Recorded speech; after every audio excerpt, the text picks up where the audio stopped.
Steph Curry is still on a day-to-day basis for the Golden State Warriors. They are set to take on the Celtics here tomorrow night at the Garden. In Boston, I'm Jill Gearin. My grandfather passed away my freshman year. My freshman year, I really struggled, and it was my first year in my entire life that I wasn't playing different sports year-round. Zazzali was used to playing soccer, basketball, and baseball during the year. The jump to only one sport combining with the death of his grandfather made his freshman year a tough transition.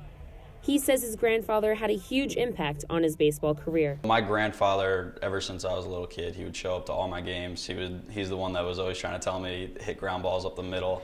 And then losing him was a big deal for me, not only baseball-wise having that support, but he also supported me financially at this school. So that was kind of a big loss all around. Zazzali says playing two sports keeps him on track. So there was definitely an acclimation period. I had to start preparing right after baseball season to then get ready for soccer.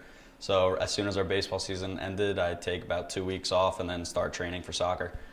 And then academically, I would say it's probably the most challenging because now I have to work around two separate sports schedules to schedule classes. So it's funny, a lot of people ask me like, how do you manage to do both? And my response is pretty much the same every single time. I say it keeps me out of trouble.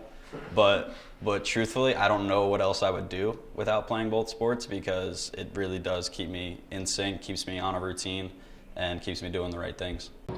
I'm Jill Gearin reporting from the TD Garden, where the Sports Museum's 16th annual The Tradition is underway. The Tradition raises money for the Sports Museum and honors athletes from all 4 Boston sports teams. I spoke to Willie McGinnis about what it means for him to be honored tonight.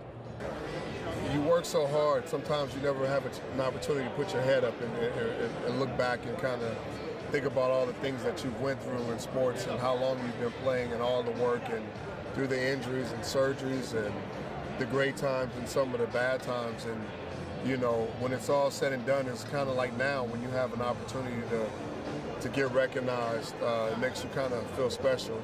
And I'm definitely honored, you know, by that. If the Jumbos are a part of the Final Four again this season, the seniors would have made it all 4 years. Reporting for WEBN, I'm Jill Gearin.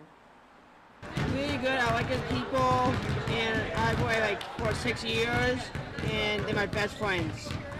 The Special Olympics have changed Timmy's life. The Special Olympics have been creating friendships for 50 years. Mainly just a lot of teamwork and just so that get our defense as much as we can and just having a good time playing. Jane Mangelli says the Special Olympics have given her son more confidence. Oh, it's been a great experience. It's absolutely wonderful, especially seeing the competition and the excitement and just seeing that they get an opportunity to feel success. So it's just been a wonderful experience. Mangelli's son Matthew is the team captain of the North Attleboro Big Red Machine.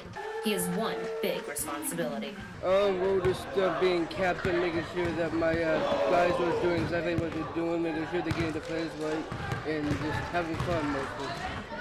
The athletes aren't the only ones having fun. The volunteers practice with them and teach the athletes the fundamentals of the game. Zach DiMatteo says it's a win-win. I just think it's great volunteering, helping these kids. Just there's nothing better than seeing how happy they are, like after a game, after a win, or after they make a basket. Next weekend, the teams will compete in a qualifying tournament for a chance to make it to the state championship. Reporting from the Bobby Brown and Stephen Folker Gym, I'm Jill Gearin.